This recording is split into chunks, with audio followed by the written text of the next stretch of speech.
If you think you know betrayal, let me tell you, you've only ever skimmed the surface. Most stories start with a suspicious perfume or lipstick on the collar. Mine began, fittingly, with a blood moon, a spilled glass of Sancerre, and the kind of shiver that travels along your spine whispering, "Tonight will change everything." I'm Sienna Monroe, and 3 months ago, I would have told you my marriage was built on loyalty. Sure, 30 years dulls some edges, smooths out the crazy. But Richard and I, never any roaring fights, and silence only when we wanted it. I wore my wedding ring. I signed greeting cards forever. I even made lasagna every Thursday, just because he liked it. But here's what nobody tells you about trust: it isn't shattered in an explosion. It's chipped away, one lie at a time. And when it finally cracks, the jagged pieces will cut worse than any blade. That night, while a storm brewed beyond our bay windows, I was wrapping Richard's birthday present, a pair of hand-engraved cufflinks, when my phone buzzed with an unknown text. No signature, just a single line: "Ask him who he's seeing Tuesday nights." And brace yourself, Sienna. Curiosity prickled my skin. I almost laughed. Me, jealous? At 58, suspicious of my own husband? But the voice in my head screamed. Tuesday nights? Richard's poker games. Or so I thought. 10 minutes later, as thunder rolled in from the lake, I dialed my brother, Luca. He didn't pick up. His voicemail, cheerful as always: "Leave a message. Or don't. I'll find you." It was odd, he never missed my calls. So, I waited. And as midnight struck, Richard wasn't home yet. That night, my world tilted, a slow, almost imperceptible slide toward an abyss I couldn't have imagined, where the border between love and betrayal would vanish, replaced by something monstrous. But here's the thing: I refused to let the fall destroy me. Let me show you just how far I was willing to go to uncover the truth, and to claim my own revenge. You'd think I'd confront Richard right away, wouldn't you? Slam the text in his face, demand the truth. But that isn't how stories like this really unfold. Suspicion makes you cautious, makes you watch. You save your fire for the moment you're absolutely certain. The next morning, Richard came home at dawn. His hair was damp from the rain, eyes shadowed, a little too bright, as if he'd just run a marathon. He leaned in, kissed my cheek, murmured about a lucky night at poker. His breath was minty. Too minty. I smiled, nodded, and logged the first lie. Over the next week, I became someone I hardly recognized. I dusted my curiosity with paranoia and let it bloom into obsession. I found myself scrolling through Richard's texts when he was in the shower, nothing there but messages from poker buddies. But one caught my eye, a text from a number I didn't recognize. Only a single word: yes. I saved it anyway, just in case. That Sunday, when the family gathered for brunch, I watched Luca, my ever-charming, reckless younger brother, as he joked over Eggs Benedict. He wouldn't meet my eyes. He fidgeted, tapping his glass, darting glances at Richard. Something twisted and sour churned in my gut. I caught Luca alone in the hallway. "You've been hard to reach," I said. He shrugged. "Busy week." "Sorry, scene." Then, he hugged me. A little too tightly. As I pulled away, his phone vibrated. I glanced down, the sender was simply R. He snatched it from my hand, color draining from his face. I knew something monstrous hid beneath my perfect life. But I wasn't ready to tear off the mask. Not yet. First, I needed proof, a motive, a reason, a story to explain why my entire world suddenly felt like one of Richard's poker games, where even family could bluff. And soon, I'd discover that every lie leaves a witness. And sometimes, the witness is you. Memory is a treacherous thing. It will conspire with the darkness, make you doubt your own mind, rewrite the details, smooth the jagged edges of suspicion into bite-sized grievances. But not this time. For the first time since I laid eyes on Richard Monroe at a college mixer in 1989, I was acutely, uncomfortably aware of my surroundings. The hum of the fridge in our kitchen, the distant tick of the grandfather clock, and the weight of secrets crawling between my walls. I spent days reconsidering every Tuesday night, every unexplained smile, every time Richard reached for his phone and said, "Just work stuff, love." Was it really work? Or had I missed a crack in the foundation, a fissure that Luca, my own brother, had never let me glimpse? Tuesday was approaching again, and both Richard and Luca were as tense as wires stretched too tight. Rather than shrink under doubt, I decided to hunt for the truth myself. I rifled through Richard's jacket pockets, something I'd never done in 30 years, not out of jealousy or distrust, but necessity. My fingers brushed a stubbled piece of paper, a folded poker chip receipt, time-stamped for Tuesday nights at a private club I'd never heard of, the Black Ace Room.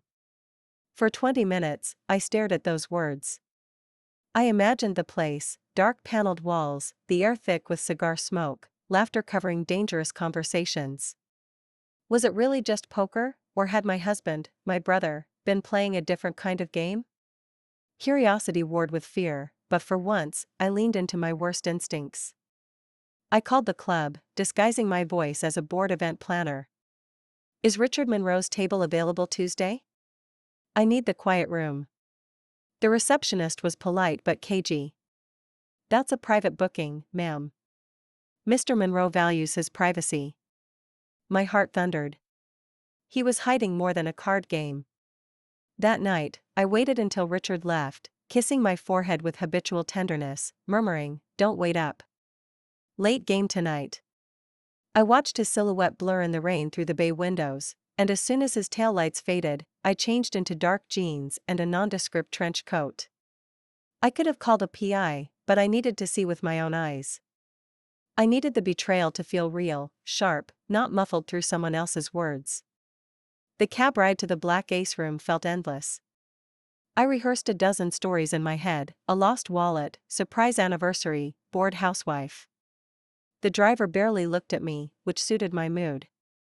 I was invisible tonight, unremarkable, a ghost haunting the life I once knew. When I reached the club, it was far from the glitzy casino I expected.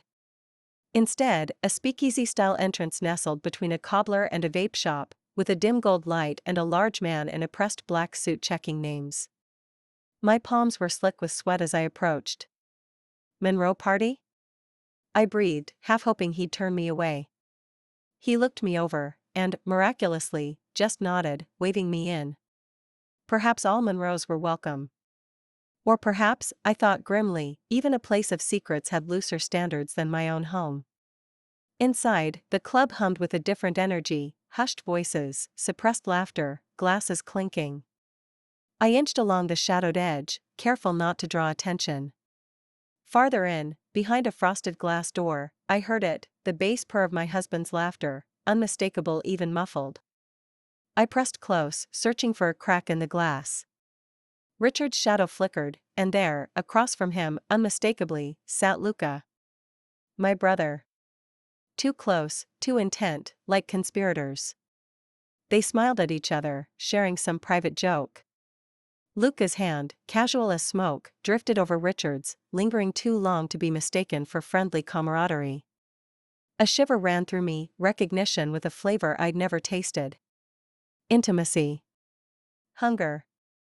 It struck me then, stronger than any punch, I was the outsider in this story. They were playing for stakes I'd never dreamed of. I watched as Luca leaned forward, whispering something in Richard's ear.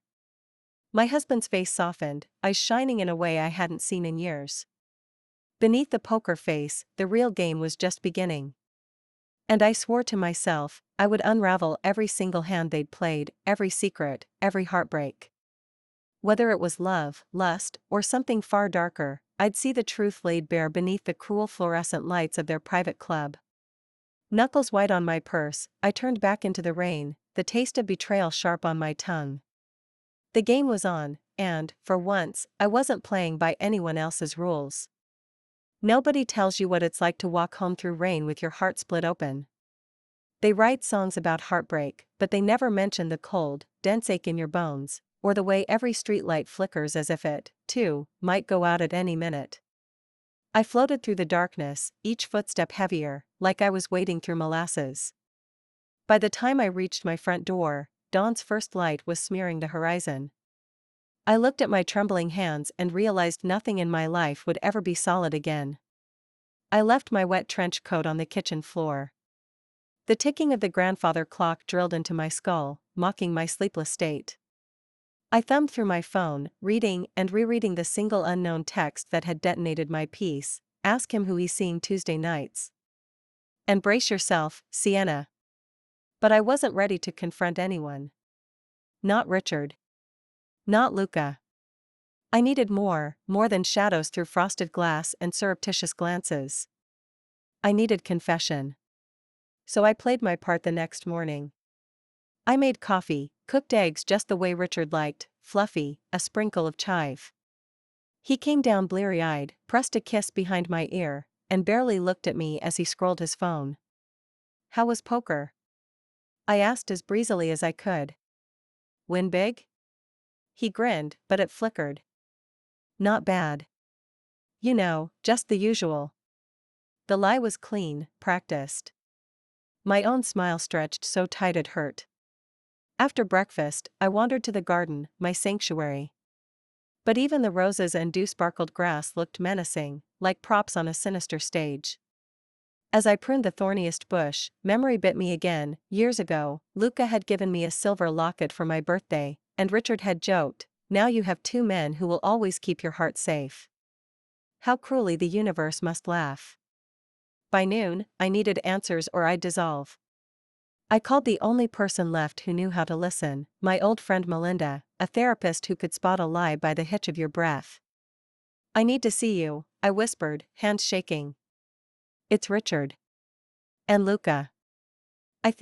She understood. "Meet me at the Porch Cafe in 30 minutes. Her voice, steady as granite, anchored me. My mind raced as I dressed, barely noticing my own reflection in the mirror. What would Melinda say? What could anyone say, when betrayal stabs you from both sides, from the man you built a life with and the brother you watched grow up? I arrived early, hiding in a shadowy booth. Melinda slid in beside me. She grasped my hand, her eyes sharp and kind. "Start from the beginning," she said. And so I did. Every detail, the text, the club, the touch I saw through frosted glass, the way my brother's laugh sounded too desperate, Richard's empty explanations. I expected her to recoil, to gasp. Instead, she nodded, eyes glinting with some hard-earned wisdom. "Sienna, truths are like splinters. The longer you ignore them, the deeper they burrow. You need two things, proof and a plan." I wanted to break down, to cry. But Melinda's strength was catching. "I need to hear them admit it," I said, voice raspy. "I need them to look me in the eye and tell me." Melinda squeezed my hand, her lips pursed in a faint smile. "Then set the trap. Make them think you know nothing, while you learn everything." By the time I left, the knots of fear were unraveling, transformed into a hot, humming anger. This was my story now, and I'd write every cruel twist myself. That night, as I watched Richard twirl his wedding band and Luca ignore my texts, I set my determination like a blade. Let them think the victim's hand trembles in fear, I thought. But in the shadows, I was sharpening mine for retribution. And nothing, not family, not love, would stop me when the time came to strike. When you learn your home is built on lies, you start seeing treachery everywhere. It taints the shine of Richard's watch on the bathroom counter, the familiarity in Luca's crumpled jacket beside my coat hooks, and the hollow echo of laughter through empty rooms. Our love was never supposed to be an excavation, yet here I was, digging for the bones of the truth. For 2 days, I clung to Melinda's advice, mask suspicion with routine, stoke the illusion of oblivion, and, above all, observe. The distance between Richard and me grew palpable. At dinner, he'd reach for my hand, squeezing almost apologetically, yet his gaze drifted, never quite meeting mine. I cooked. I smiled. I waited for cracks to surface.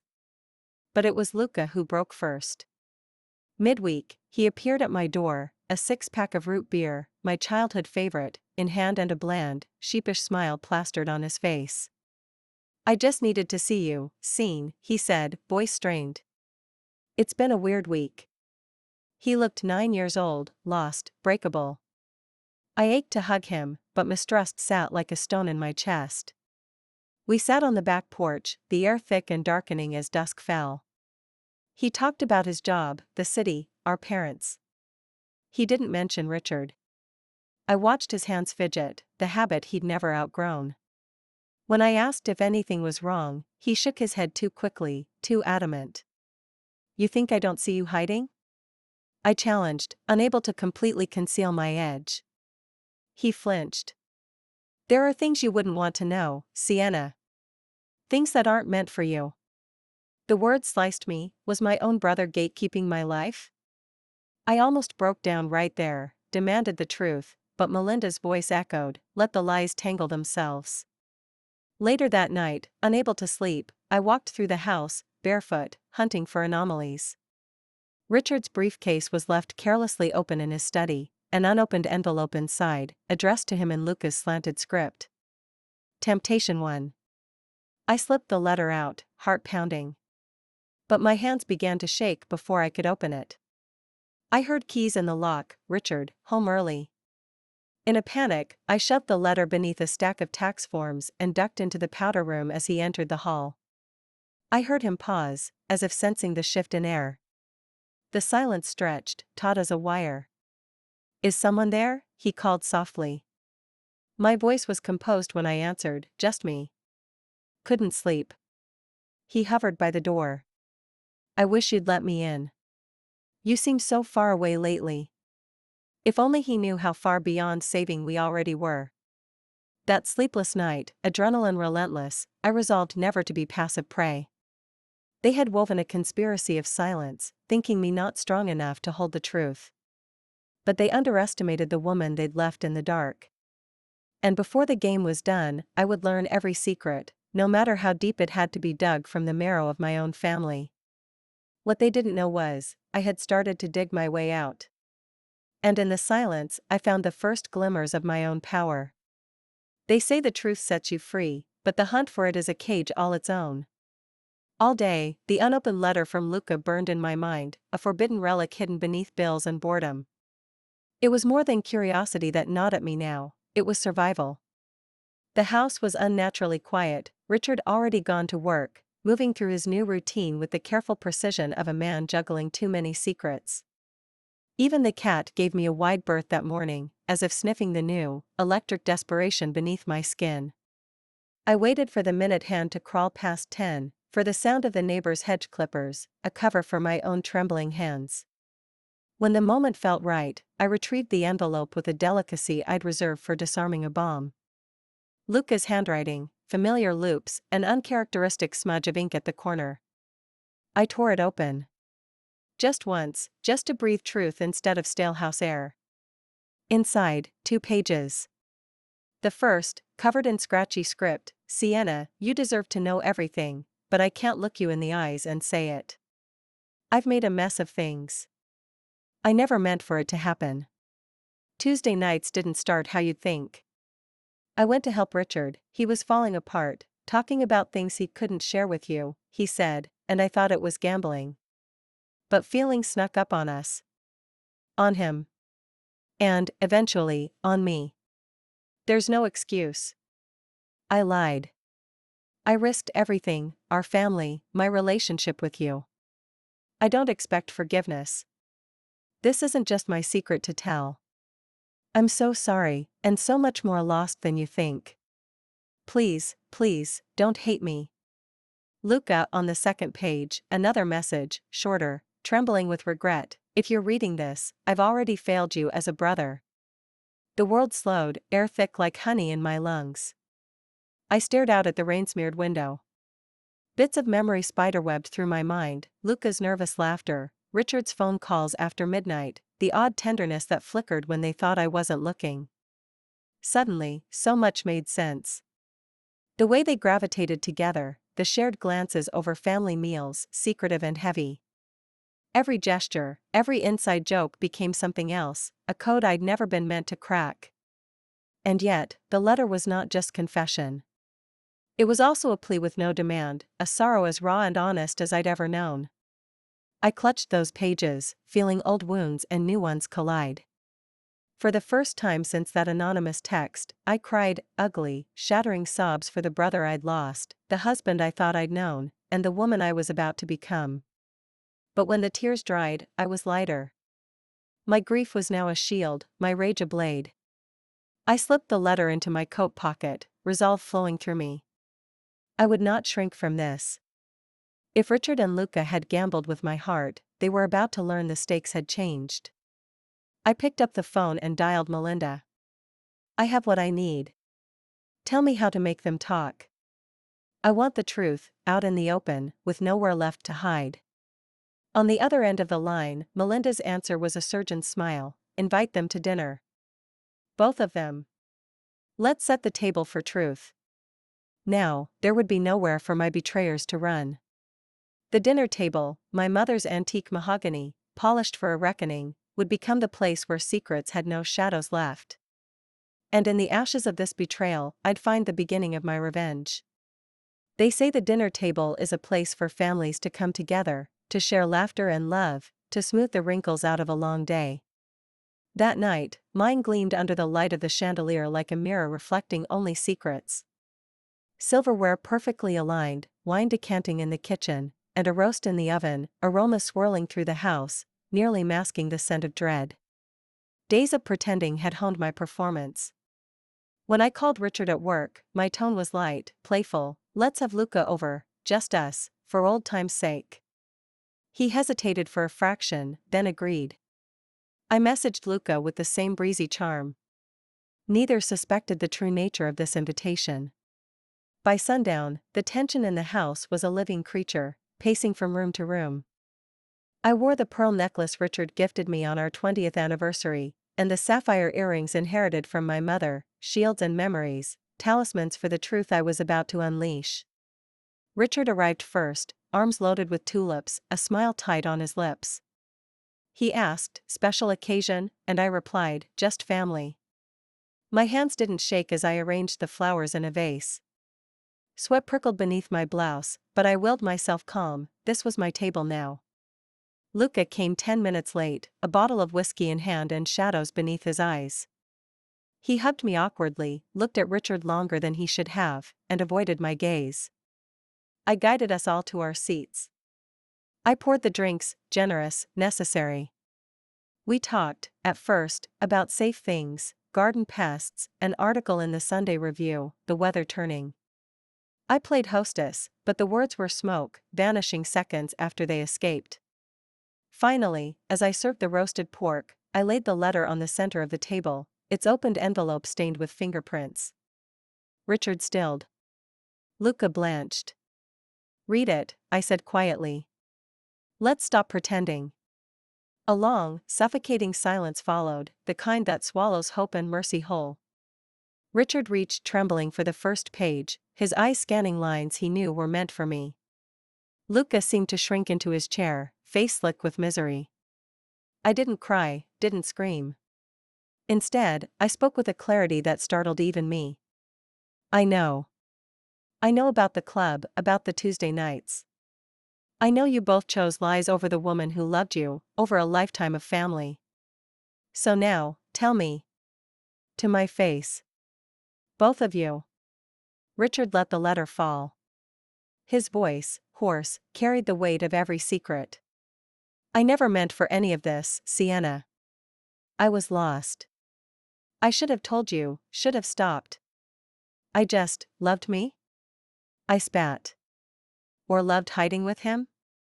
Luca cradled his head in his hands. I screwed up. I never meant to take anything from you. I tried to stop it, tried to help him, then it became something else. The air crackled with pain, but beneath it, relief. The truth glinted, dangerous and sharp. I can't forgive you, I whispered. Not now. Maybe not ever. Neither of them argued. For the first time, we were honest, three wounded souls at a table set for reckoning. But honesty alone would not heal what they broke. And as I cleared the plates, a new resolve thickened in my blood. Let them squirm beneath the weight of truth. Let them feel what it's like to eat lies for supper. I would not be the one torn apart by their secrets. I would be the storm that followed, the force reshaping the ruins of our family, one calculated move at a time. They thought dinner was closure. They had no idea, it was just the appetizer in my feast of vengeance. After the dishes were done and the silverware lay soaking, the house held its breath with me. My hands trembled, not from rage or heartbreak, but from the eerie calm settling inside. Truth, once confessed, lurks in the corners, whispering at you from shadows. The men I once loved by birth and by vow retreated into the living room, speaking in hushed tones that stopped whenever I passed through. For days, the aftershocks rattled my world. Richard tried to apologize, a half-hearted bouquet, a sticky note on my mirror reading, "I miss us." Luca texted, "I'm so sorry," seen, every morning like a sick mantra. But I ignored them. I needed time and more importantly, I needed distance. The mask dropped for good that week. Friends called, sensing turbulence, but I dodged questions. I claimed stomach flu, deadlines, anything to give myself space. Melinda checked in, her voice a calm harbor, reminding me, this is a season. Let them grovel. Let them worry. Yet even as I shut them out, curiosity gnawed at me. Had there been others before Luca? Had the lie started earlier than I thought? I remembered the receipt from the Black Ace room, the name scrawled on the envelope was familiar, but the woman at the club's front desk had acted almost relieved when I called by my married name. Something was off. And then, the pieces fell into place. Late one night, fighting insomnia, I found an old family photo album. Tucked between pages of birthdays and Christmas mornings was a faded postcard. The handwriting on the card was unmistakably Richard's. It was addressed to someone named E.W. Sent from Paris 8 years ago, on a Tuesday. My stomach dropped. That wasn't the first Tuesday night he'd disappeared. Fueled by a new, sharper suspicion, I dialed the Black Ace room again. "This is Mrs. Monroe. Has my husband left anything behind?" The receptionist hesitated, then quietly asked, "Which one?" My blood ran cold. "Excuse me? Does Mr. Monroe want his cufflinks back, or is this about the ring?" Both were left in locker 11. Lockers, not just one. Secrets layered in secrets. When I hung up, the album clattering to the floor by my feet, I realized, Richard wasn't just living a double life with my brother. He had whole chapters I'd never read, lovers hidden in other cities, maybe lies even Luca didn't know. And suddenly, the pain fused with something electric, a spark of possibility. The story I thought I'd been living was a fiction, but maybe I could rewrite the ending. No more waiting. No more tears. I went to bed that night plotting the next move, my mind sharper than it had been in years. I had new questions for both Richard and Luca, but this time, I wasn't searching for comfort. I was digging for ammunition. And revenge, after all, is sweeter in the dark. They say what you don't know can't hurt you. Whoever coined that phrase never lived in my skin, never felt the acid behind every closed locker, every mystery that whistled through the seams of a marriage gone rotten. Sleep escaped me for nights, haunted by the cryptic conversation with the Black Ace room's receptionist. 2 lockers, cufflinks and a ring. Evidence, perhaps? Or trophies from forgotten liaisons? By Friday, a steely clarity replaced all softness in me. I dressed with purpose, flats for silence, a black blazer, armor against regret, and I set my wedding ring on the nightstand, for the first time in 30 years, stepping out the door unclaimed.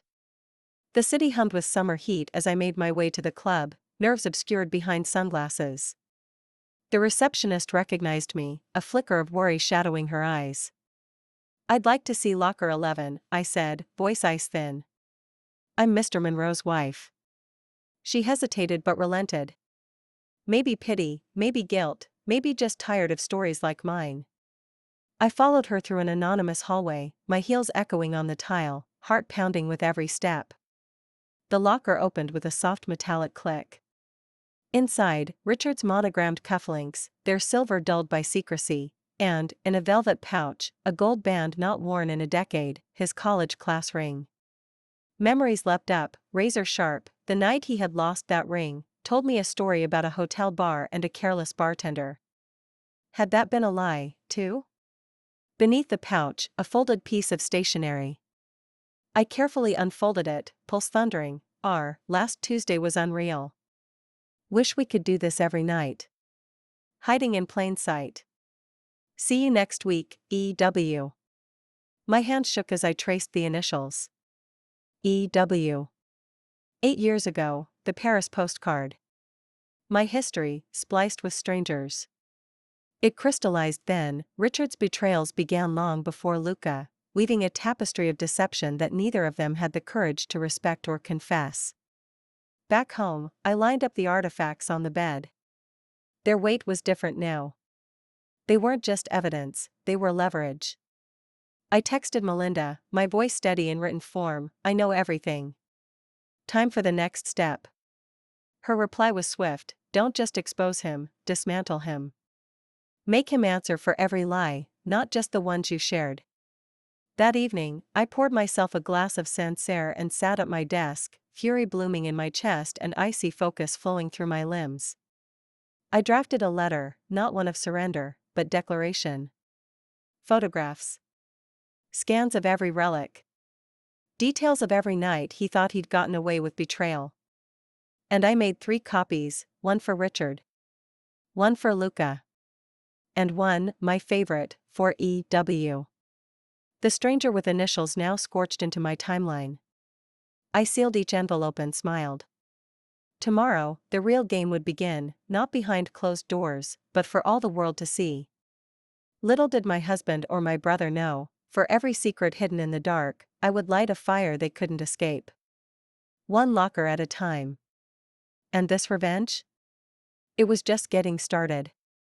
There's a certain pleasure in orchestrating chaos, especially when it's justice disguised as madness. I'd always played the loyal wife, the peacekeeper sister, the quiet one who made the world gentle for everyone but herself. Today, I shed that skin.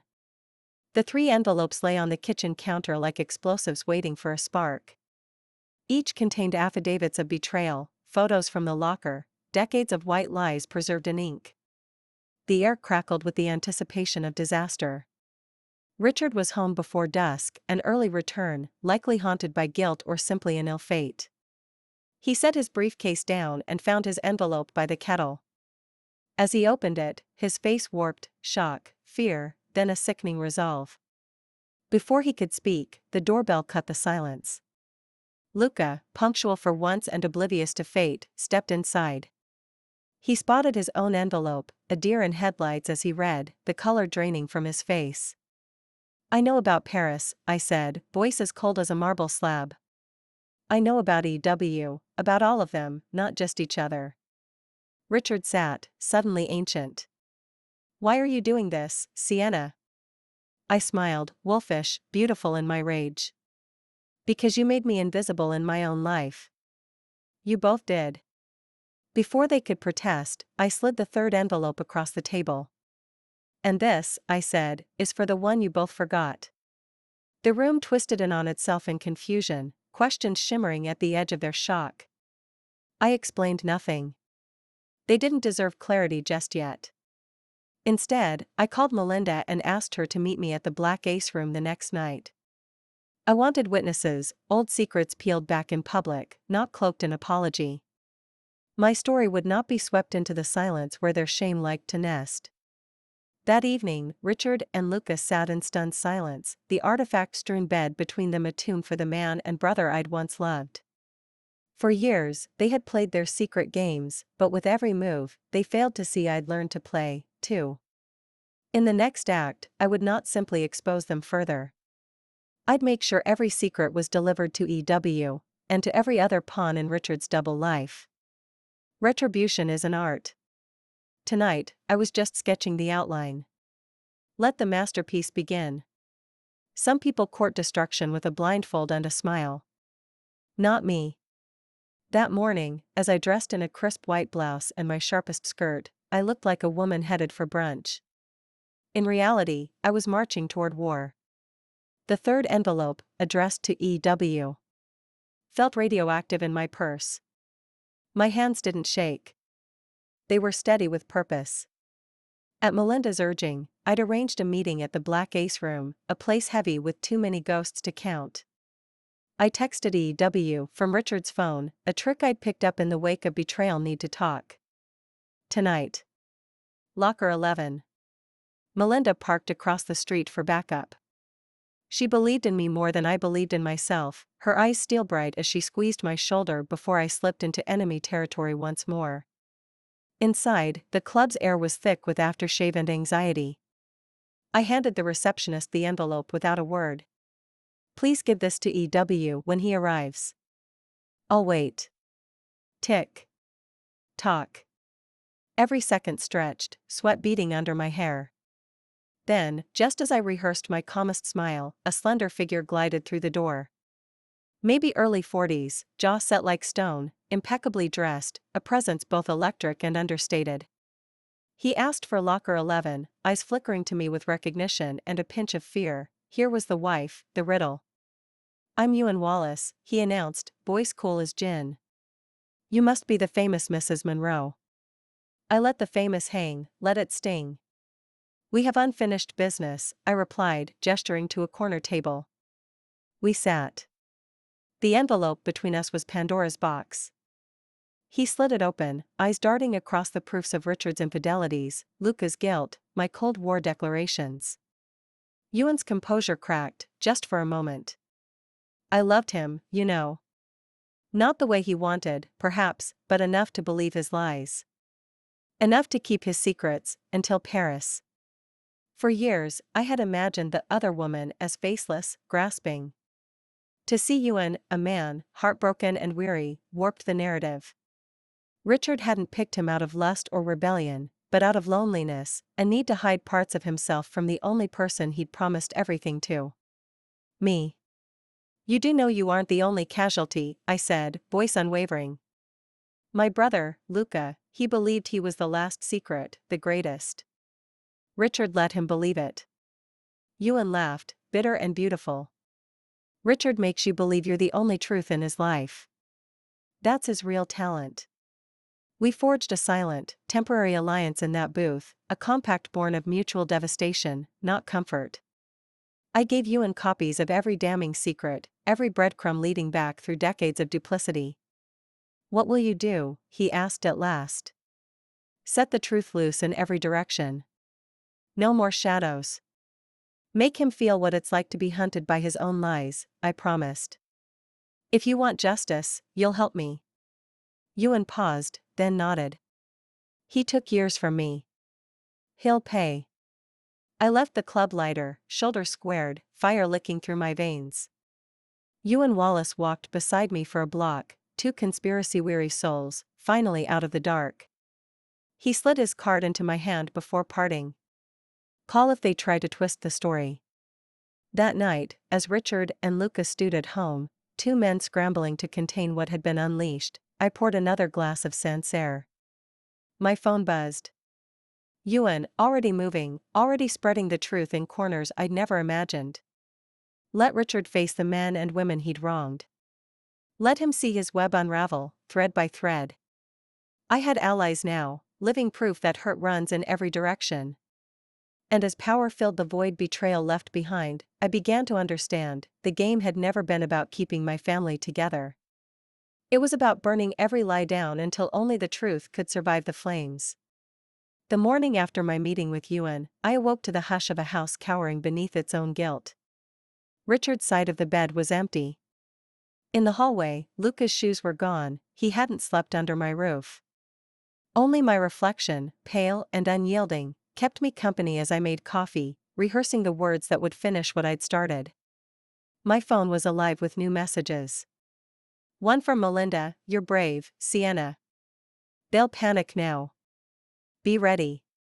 Another from Ewan, "Richard's calling around. He's scared. He knows the story's loose." I checked the news out of habit, half expecting to see my shame on a splashy headline. Instead, it was quiet, too quiet. The silence was the sound of secrets reeling through the dark, searching for a place to land.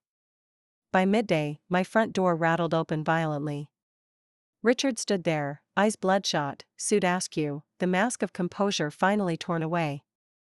Behind him, Luca hovered, wild with fear. Richard slammed his briefcase on the table. "Why, Sienna? What are you trying to do?" The answer was simple, my voice as sharp as a winter dawn. "You wanted so badly to hide in the dark, Richard. Now let's see if you survive the light." He tried to pivot, weaving pleas and half-truths, but I shook my head. "I've spoken to Ewan. I know what happened in Paris. I know about the other cities, the lies you told my brother and every other person who ever loved you." My gaze flickered to Luca, whose voice trembled as he whispered, "Sienna, please. We can fix this, don't you dare." I cut him off. "You don't get to soothe your guilt with my forgiveness. Not anymore." Richard stepped toward me, desperate. "You're destroying everything we built." "No. You destroyed it. I'm just refusing to shovel dirt on your tomb of secrets."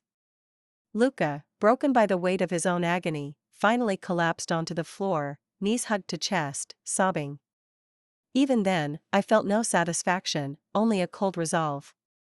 The plan was already in motion. Ewan had begun sending selected copies of the evidence to Richard's business partners, to the club membership list, to the friends who always thought I was simply too sensitive or too quiet.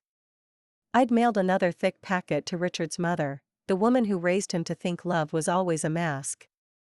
Richard begged. He threatened. He promised therapy, honesty, humility. I didn't flinch. "That's not enough," I finally spat. "Not after you stole years. Not after you stole my brother too." Richard sank into a chair, ruined.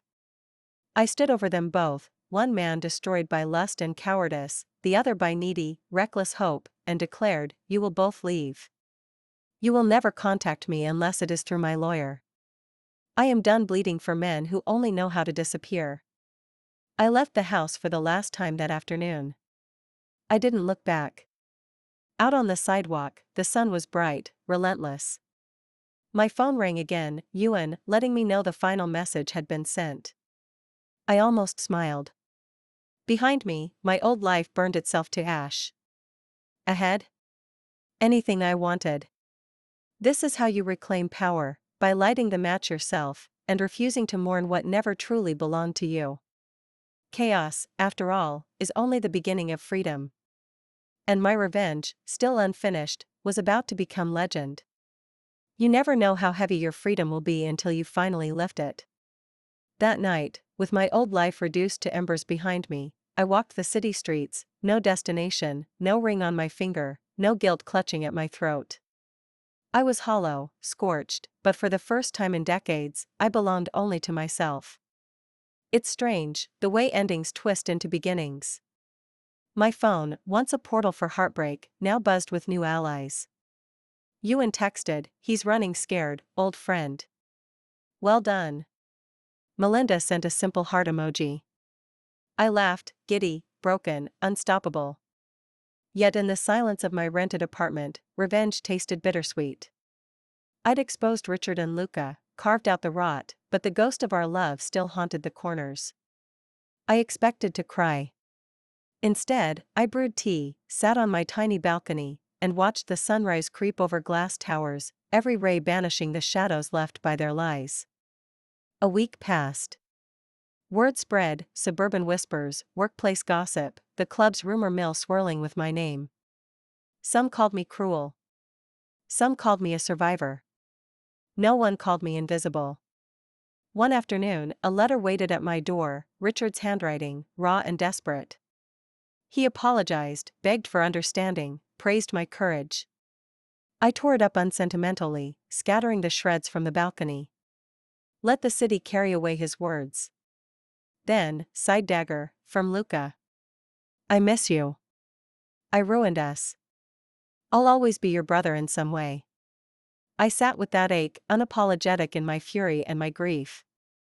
Blood may bind, but betrayal is a stronger glue, one that burns instead of holds. I refused every call, every invitation to explain, every plea for a clean finale. I owed them nothing now.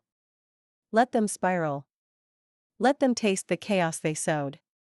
Instead, I took their silence and built something new. I signed up for a pottery class. Volunteered with Melinda at her clinic. Met Ewan for coffee, two war-wounded strangers trading wounds for laughter. We toasted to survival, and revenge, and messy new beginnings. Some nights, the pain still held, but it was mine to keep and burn as I wished. I learned, at last, what it means to set your story on fire and rise from the ashes. And as I watched the world forget the shell of the woman I once was, I smiled, a quiet, wolfish promise to myself: ashes cast no shadows. And I intended to walk, blazing, through every single one of theirs. There's a moment, in every reinvention, when the world stops gaslighting you and starts to recoil. It doesn't matter who you were, wife, sister, ghost. It matters who you become when the last mask drops. This was the week the wolves, those club men, the neighborhood, old friends, finally learned my name, not as Richard's shadow or Luca's big sister, but as the storm they never saw coming. One evening, a knock rattled my apartment door. Melinda stood there, cheeks flushed with quiet victory. She handed me a heavy envelope, legal documents. My divorce, rolling fast down the tracks, Richard already retreating behind lawyers and silence. It should have hurt. Instead, I laughed, giddy and sharp. "You're famous at the club," Melinda quipped, "and not for your lasagna." Rumors spun wild around me. Sienna Monroe, betrayed and burning, had brought down one of their own and sent shockwaves through that gilded circle of secrets. Women I barely knew sent secret messages: "Thank you, you're brave, you made me see." Some men sneered, but more than one wife glanced my way with something like hope flickering in her eyes. For days, I imagined Richard and Luca weaving new lies to patch their fallout, finding, perhaps, that their world of shadows had grown too small to contain the truth. I pitied them, fleetingly, from a safe height. Yet revenge, I learned, is transformative when you wield it as a tool, not a poison. That week, Ewan and I met again. This time at my favorite bustling cafe, no more hidden corners or whispered names. We laughed, irreverent, battered, and proudly alive. His hand brushed mine as we toasted, not to revenge, but to freedom's unbroken horizon. He leaned in, voice serious: "Richard underestimated the quiet ones." "I was never quiet," I replied, just waiting for my cue. At home, late at night, I retrieved the old photo album. Where laughter had once run through the pages, now there was space for me, for new beginnings, for truths spoken aloud. I scribbled a note on the blank last page: "Here, I survived. Here, I became more than wife or sister. Here, I became the storm." Outside, the city pulsed with summer heat, alive and forgiving. The world would spin on, as it always does, trampling ruins beneath new growth. But the wolves, oh, the wolves, would remember the night I strode through their shadows, setting my own path ablaze. And tomorrow? Tomorrow, the world would learn just how brightly a woman can burn when she masters her own fire. Reinvention is not a clean break. Even as I carved space for myself, new rhythms, new faces, new ways to wake up alone, the old life sent up embers behind me.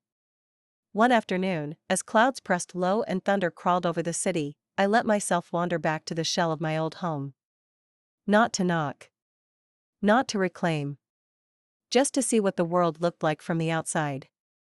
The garden was wild now, roses tangled in the brambles, forget-me-nots climbing the fence, the neat order of my hands replaced by glorious chaos.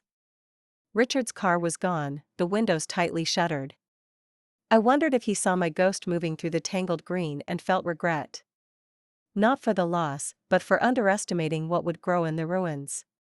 Leaving, I saw a neighbor's curtain twitch, Mrs. Delaney, who once judged my hedges by the inch and baked us lemon drizzle when things felt normal. Her gaze flickered away, wary. I'd become a legend, a cautionary tale, a whisper around book club wine glasses. The woman who burned her bridges and danced in the ashes. Back in my apartment, Melinda called with news. "Your divorce is final. No disputes left to settle." Her laughter bubbled over the line, relief and triumph bleeding together. You've done what most only dream about, you started the fire and walked away whole. But wholeness is its own kind of reckoning, I discovered. Every night, I wrote in a battered journal, part therapy, part manifesto, part forbidden gleam of hope. Entries bled into each other, sometimes raw, sometimes exultant. I am not their secret. I am not unfinished business. I am not anybody's silence ever again. One evening, as I watered my potted basil, Ewan knocked at my door. He held 2 coffees and a peace offering. I have tickets to Venice. Come with me. Nothing to lose, everything to taste. I grinned, wild and untamed. Let's set another city alight. Later, as the city glowed beneath storm clouds and I prepared for new adventures, I thought about revenge, the cold, precise kind I had wielded. I no longer needed it sharp and bloody. Now it was just smoke in my wake, a memory to keep the world honest. Let Richard and Luca haunt each other. Let the club whisper, let the echoes roll. I was unstoppable now, no longer defined by the men who betrayed me, but by the power I'd claimed. And wherever I went next, whether across oceans or into new silences, I knew the truth. The woman they left behind was gone. In her place was a wildfire, heading wherever she pleased, leaving only smoke and freedom in her wake. Venice. The word itself felt mythic, its syllables slipping off my tongue like a secret, too beautiful to keep. Ewan and I boarded the plane with little but impulse and battered carry-ons, leaving behind the city of ruins for one built on water and dreams just waiting to be rewritten. The flight was a hush between storms. Ewan didn't press for meanings or promises, he offered gentle silence broken only by irreverent jokes and the occasional squeeze of my hand. Somewhere over the Atlantic, it hit me, for the first time in decades, I was not running from betrayal, but toward whatever came next. Venice greeted us with rain, the kind that paints stone gold and makes every shadow shimmer. We tumbled through ancient alleyways, snatched up by the city's music and mystery.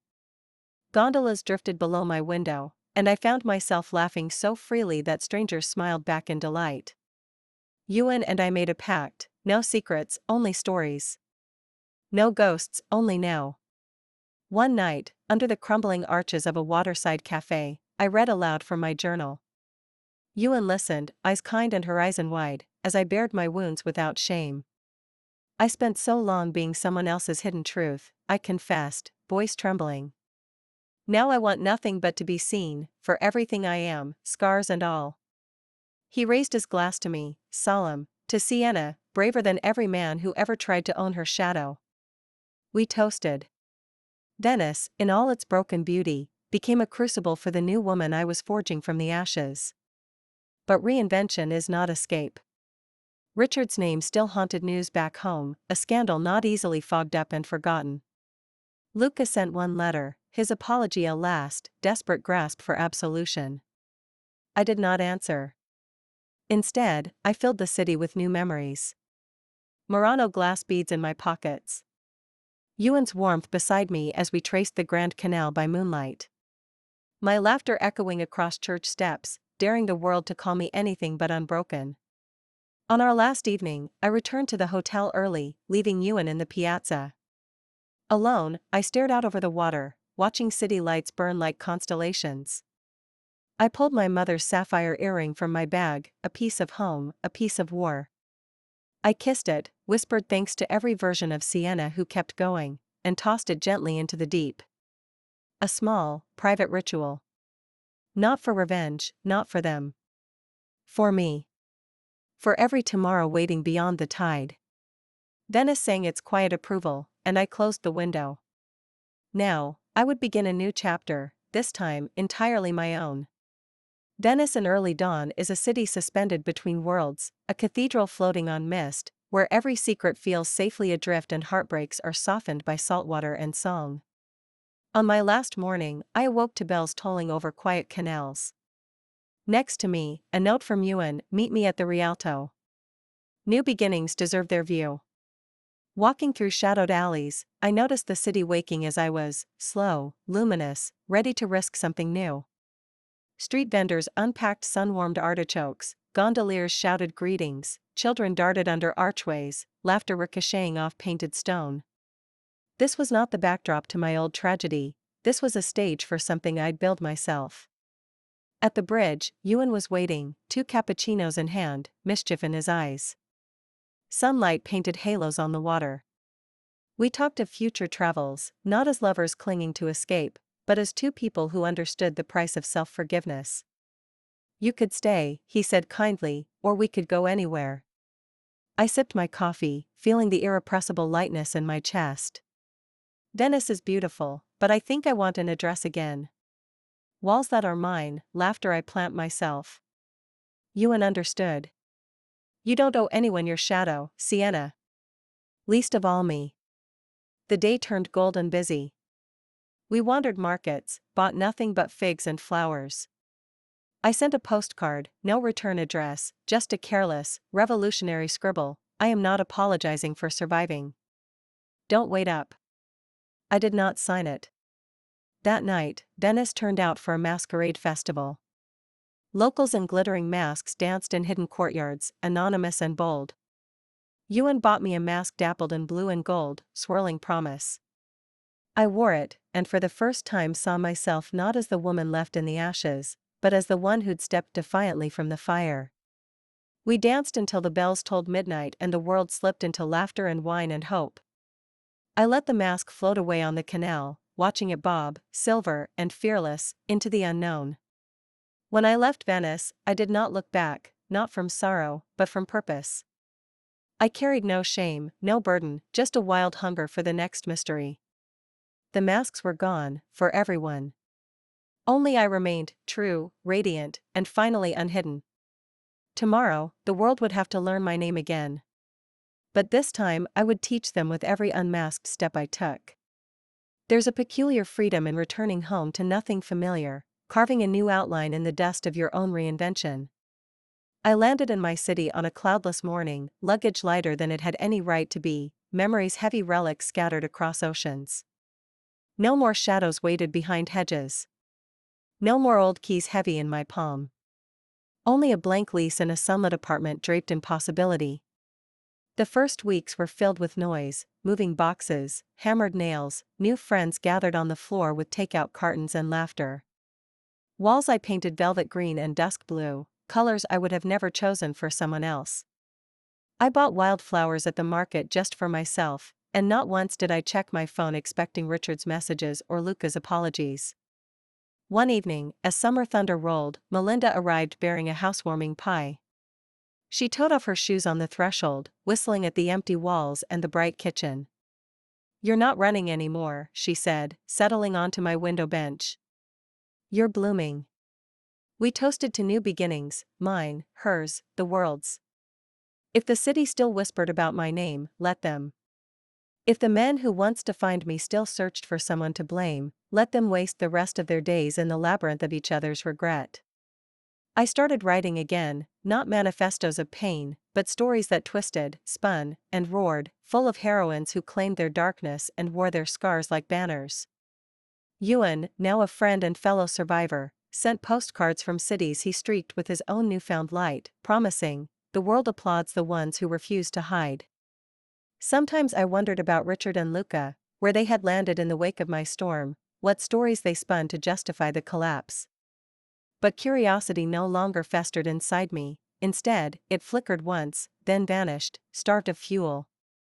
I hosted dinners for all the women who, quietly or outrageously, had chosen themselves. Each one brought a piece of their own fire, a song, a bottle of wine, a memory of saying enough.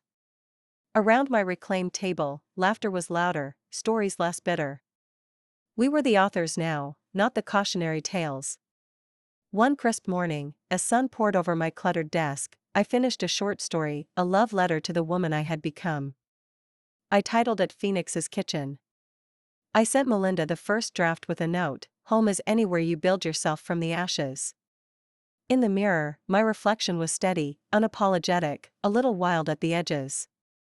I wore my own name the way I'd once worn grief, every letter radiant, forged in fire and now shimmering with hard-earned joy. For the first time, the future was unwritten, glowing. And I wasn't afraid to strike the first word. Freedom is not a finish line, it's a door swinging open to rooms you never dared imagine. In the weeks that followed, I found myself lingering in early morning sunlight, coffee cooling between my hands, marveling at how grief once caged me while hope now demanded risk. I no longer measured days by loss or betrayal, but by the quilt of small joys I stitched together. But fresh starts, I discovered, have their own kind of reckoning. One rainy evening, as thunder pressed close and city lights blurred on my windowpane, an unexpected letter arrived.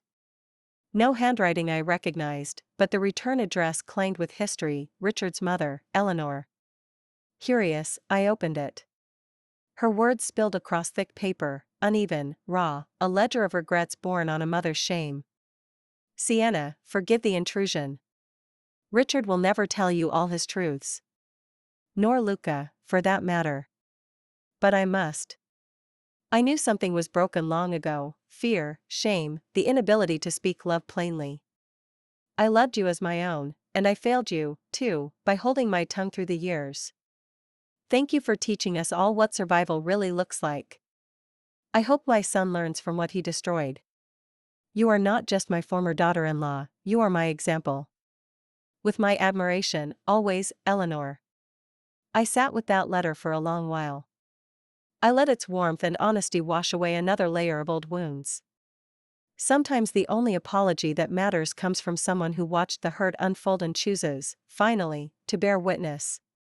That night, spurred by Eleanor's courage, I wrote my own reckoning, a private manifesto of everything I forgave in myself, every mistake, every small surrender that once kept me small. I did not send it anywhere. It was for me alone. In the coming weeks, I tied up the last few loose ends, finalized the little legal paperwork that remained, donated the last boxes of Richard's belongings, returned family heirlooms to Luca via a discreet courier. No note, no blame, just a silent drawing of the final line. As I dropped the keys to my old house into a charity bin, a wave of bittersweetness swept over me. That era was officially closed. There was a triumph in that gesture, simple and absolute. Now, when I walk down city streets, I do not flinch at whispers or glances. I join Melinda for gallery strolls, dance on rooftop bars with friends both old and new, and let the world's version of my story fade quietly into irrelevance. My pains, my mistakes, my meteoric rage, none of these define me now. I am the author, not the sum of the betrayals in my ledger. My greatest revenge, I realize, isn't that I survived them. It's that I've outgrown every reason they ever gave me to doubt my own worth. And for the first time in forever, as rain poured soft above the city and my laughter joined its rhythm, I was more than just a chapter in their darkness. I was, and am, everything radiant that came after.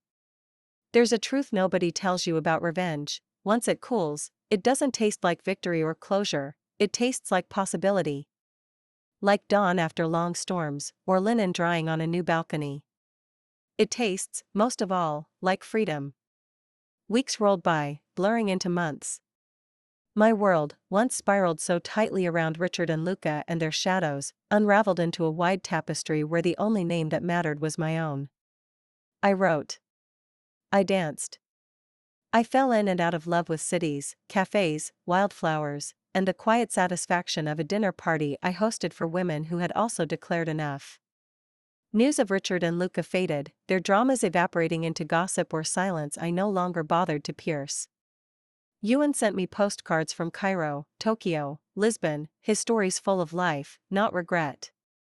A part of me wished them both peace and the courage to face who they were without me to play the witness or the shield. One bright autumn morning, as I sipped coffee against the open window, an invitation arrived. A gallery requested one of my stories for their opening night. Phoenix's Kitchen, the legend read on the program. I laughed until I wept, startled by my own joy. That evening, standing before a roomful of strangers and friends, Melinda at my side, I read aloud a passage that had built in me: brick by careful brick, we are forged by what we survive, not trapped by it. My revenge was not the fire that wrecked their lives, it was the home I built from my own ashes. The applause was thunderous, but it was the quiet nods, the tears glimmering on unfamiliar faces, that felt like the truest redemption. In the weeks that followed, Eleanor wrote once more, this time simply: I'm proud. The world is brighter for the storms you've walked through. I returned only a pressed wildflower and a line from my story, we all ignite something new, in time. As the year faded into winter, I stood barefoot in my new living room, the city's glow soft at my back. I looked around, at the artful mess, the letters and proof and pain all long since burned, and realized, they built their lives on secrets. I reclaimed mine with truth and fire. My greatest revenge, bolder than any exposé, deeper than any wound, was simple and final. I had become wholly, wondrously myself. And no one could ever betray that again. And so, the last move was mine. The story closed not with their regret, but with my laughter, echoing, undaunted, on every bright new page I dared to write.